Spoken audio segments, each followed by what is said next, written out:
Shalom, welcome everyone. Ariel Tzadok here from the KosherTorah School, found online at www.koshertorah.com, bringing to you today's daily lesson in the Sefer Yetzirah. This is lesson 21 for today, dedicated, of course, to the safety, the health, the well-being of everybody around the world today, facing the trials and tribulations in our present COVID-19 situation.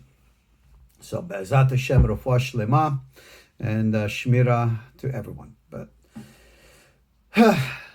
in this little class, I'm going to continue on a topic we discussed in our previous class, which was the running and the returning, which is actually the experience of the Sephirotic reality.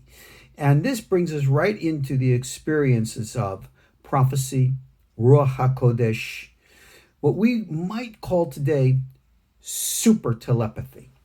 You got to understand, whenever we're going to use religious words like, prophecy and Ruach HaKodesh, divine inspiration, some would call it Holy Spirit, we have to dispel the mythologies of this. In other words, extract this from the mythology of religion and bring it back into the reality of our experiences of the mind, which today we call psychology. Many of you are familiar with what today is branded as a pseudoscience called parapsychology. Well, parapsychology is not pseudoscience. It really shouldn't be referred to as such, even though the methods and the paths that many follow in that pursuit are really contraindicated by the actual telepathic nature of the human mind. You see, when we are dealing with trying to experience that greater reality that we've been talking about all the time, over and over again, I emphasize to you that the experience is not through a calm, detached intellect. That is an element of Bina. But Bina, if you remember, is all the way up there in the mind. Malchut, physical world, that's where we are now. And in order to get from Bina below to Malchut above, you got to pass through the 6 sefirot, which are the emotions. And many a time, the mistake made in many spiritual systems is not the resolution of emotion, that's good, but the repression of emotions, that's bad. Because when you repress something out of consciousness, you have not dealt with it. You have not healed a wound. All you've done is literally like put a Band-Aid over it, pushed it away, not paying attention to it. In other words, it's still there. Just because you've turned your eye away from it doesn't mean it's not there. Probably getting more and more pissed off at you for not paying attention to it. And that is how our own inner monsters and demons arise. Years ago, when I was studying at the Jungian Institute, dating myself back to the 80s, I remember one of our professors was teaching us dream interpretation and interactive imagination, active imagination. And he was sharing with us that when you have an experience, the emotional fear of an experience being pursued by a monster or something like that, rather than take the normal course in your mind that you would think, I'm going to turn around and fight it.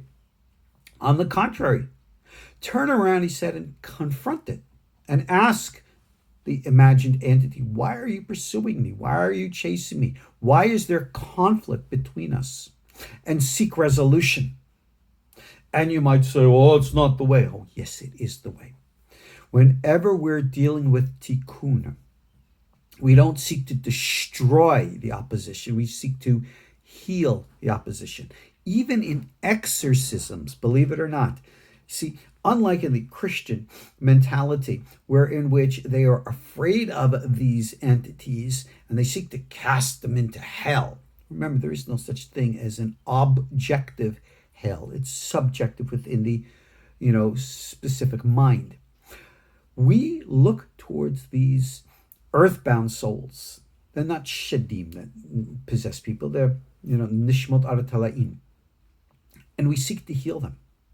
We seek to get them to leave the entity, the individual in whom they are hiding, and to walk into the light. Essentially, to pay the piper. They have to go through the penalties.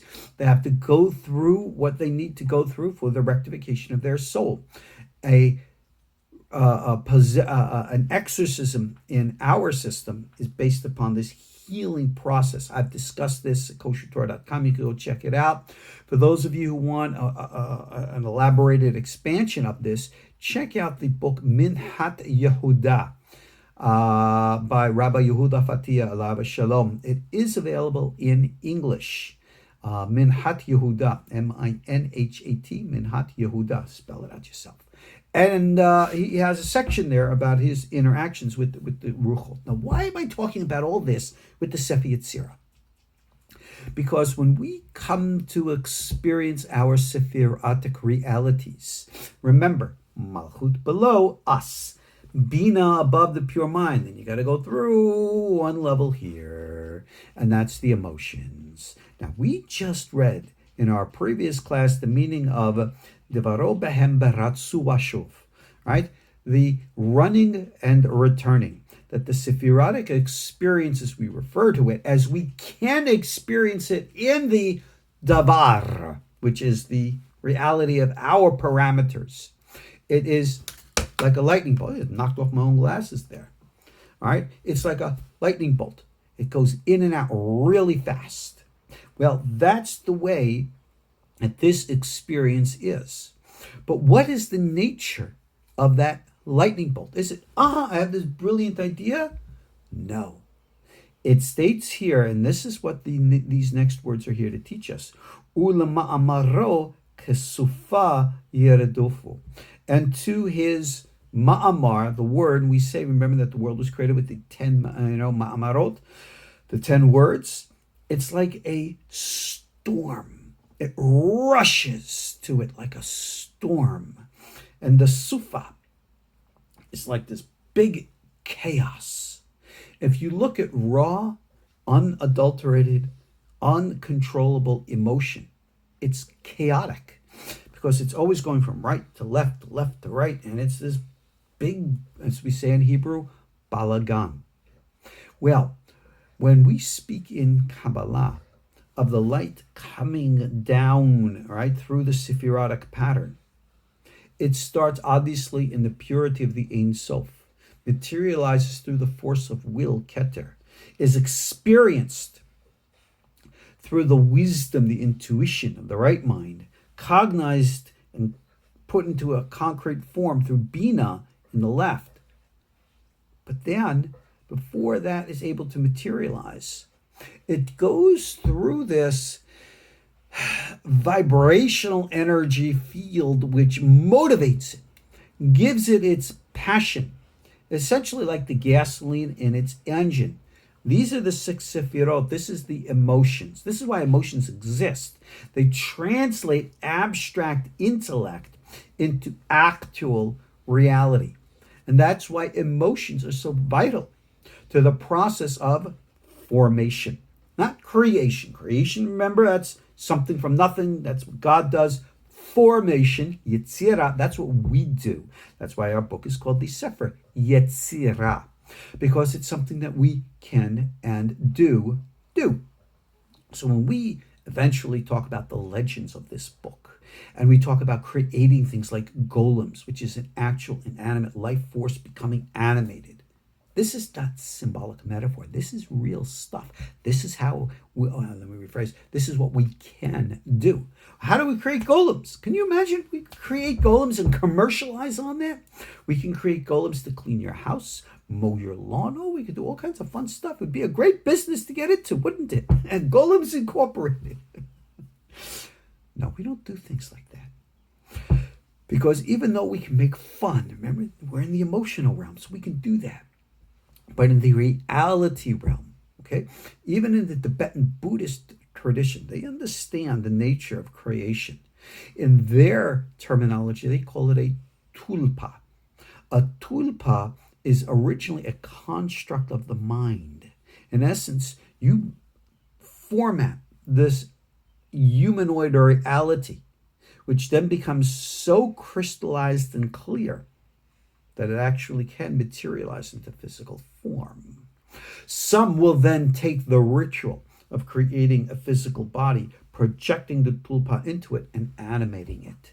Very similar as the power of the Shekhinah, which, if you remember, was the kavod, the power of God, that actually came upon the Ark of the Covenant and animated the two cherubim. So you had these two symbols of gold, and they were just statues. But this energy came into it and somehow activated something in the molecular structure, transforming it from inanimate to animate. I don't understand the science of that. Don't ask me how that's possible. But according to our understandings, this is what happened. And we see references to this type of thing in cultures around the world. So what can modern science say? Maybe they're just scratching their head, or maybe in some black box project somewhere they know things that we don't. Who knows? But understand this, and this is why it's important, because if we want insights into the Ruach HaKodesh experience for real, and remember, for the record, Elijah the prophet, Eliyahu HaNavi, remember Tana Devei Eliyahu chapter 9, we quote this all the time. I don't care if you're a man or a woman. I don't care if you're Jewish or non-Jewish. None of this matters. It doesn't matter what your background is, who you are, what you are, as long as you are a human being. And if you're listening to me, you are. Even if you are an extraterrestrial, I don't care if you're from the moon, or you're from Mars, or from a parallel dimension. Doesn't matter. Soul level, in that respect, we all have that same energetic form, even those who came before us. And as such, the message of Kesufa Yeradifu is the secret of what we call the Ohr Yashar. This is what Rabbi Haim refers to, that descending light. When that materialized energy of the sefirot, which reveals the will of God, the Keter, it comes down to us in this physical world through the experience of passion and energy. And we are the ones that have to calibrate it and ground it. And we get into our next Mishnah. You'll see that this is the continuing process of understanding. All of chapter 1 of the Sefer Yetzirah is teaching us not theoretically about sefirot, but experientially, how we experience them. And you can say, well, why is that even important? Well, why don't you just tell me there are 10 sefirot, they're broken up like this and that. But then you have the Ketuvei Ari. That came obviously from the writing of this book, over 1,000 years later. You could say, gee whiz, it's a long time. But you know something? When you're dealing in this, in quote, other parallel reality, which is that Yetzirah reality, which is the emotional reality.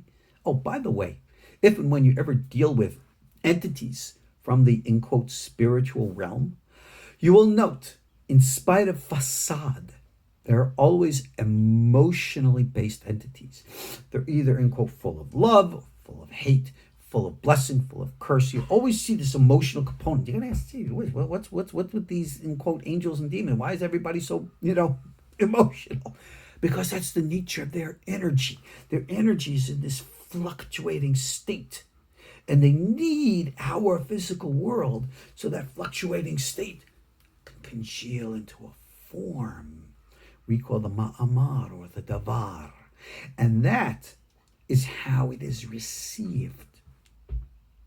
But how? What is the actual process and technique of taking the storm and calming it? And those are the next words. Ulifnei kis'o hem mishtahawim. What does that mean? They are the ones that go before the throne. What is the throne? Reb Chaim says, very beautiful. Ulifnei kis'o, before the throne, hayinu chochma, the sefirot chochma, sheba mitlabesh ein sof yitbarach, within which is the ein sof. Now, this is the great secret of that which we call Or Choser, returning light. As we're going to learn in our next Mishnah, the way of the Sefirot is not down and up, down and up, down and up. It's a circle. It's a cycle. And everything is circular in that respect. So when the energy comes down, it's going to come down through a pattern. It's going to come down through will, intuition, intellect, emotions. And then from emotions, it has to come into form. But that conflict between emotion to form, how do we get it to settle and be calm? That is the secret of the intuitiveness within the mind.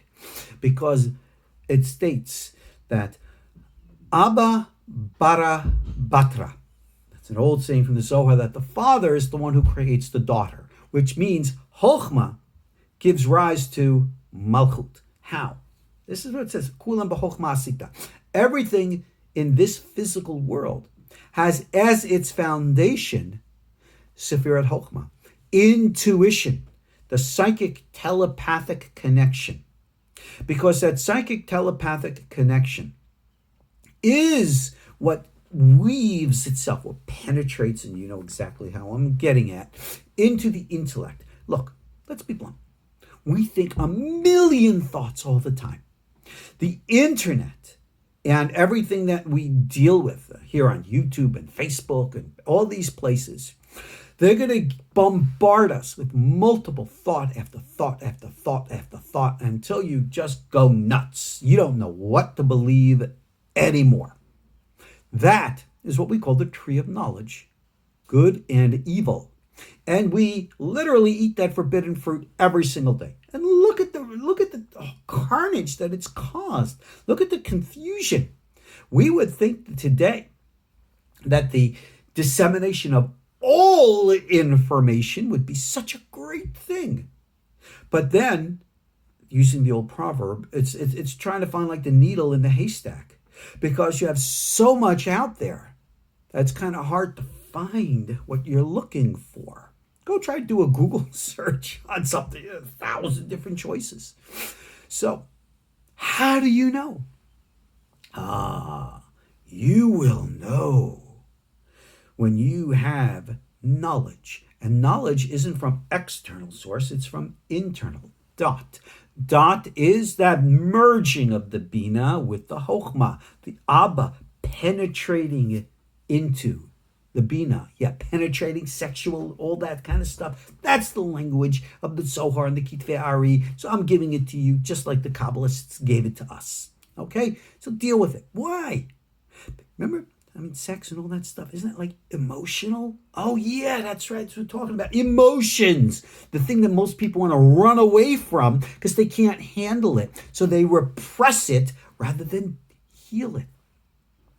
Every meditative system that I've ever studied, and I've tried to study them all, okay, as much as I can get my hands on, always addresses internal work, which means addressing one's own emotional turmoil within and not repressing it, but healing it.